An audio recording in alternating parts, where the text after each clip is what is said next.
Hi guys, magandang araw. Nagparinina naman yani po kami sa bundok ni nanay. Kami nga ni po ay nagasahod na ring tubig at kami ay magadilig dun sa aming taniman.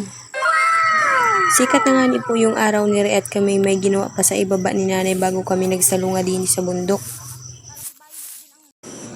Ayan guys, nagasisalunga na nga ni po si nanay din sa Tagudtod.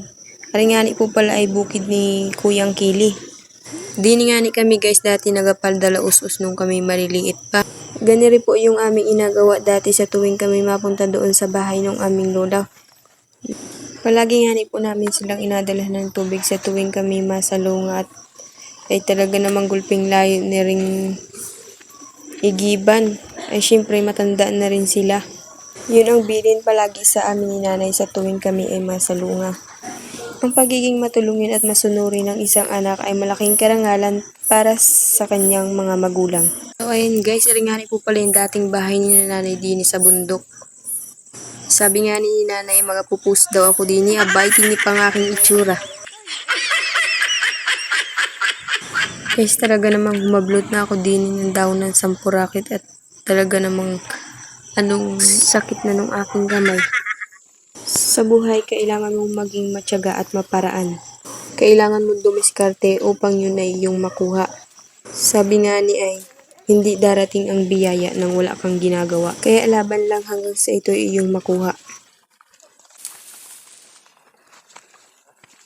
So ayun nga guys, malapit na kami din sa aming taniman.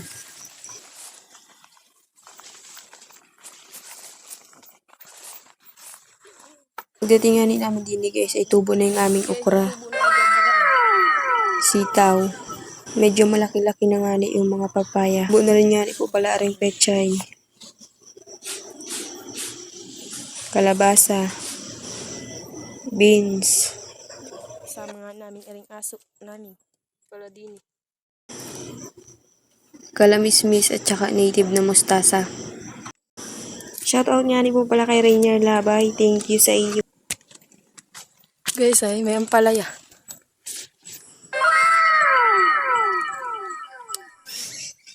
Ay, ginawa ko na.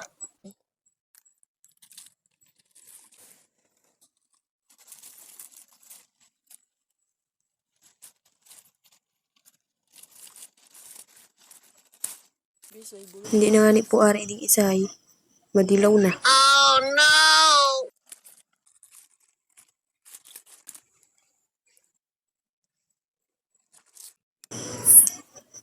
Guys, ay may panglaw na kami sa kwanay, sa sitaw.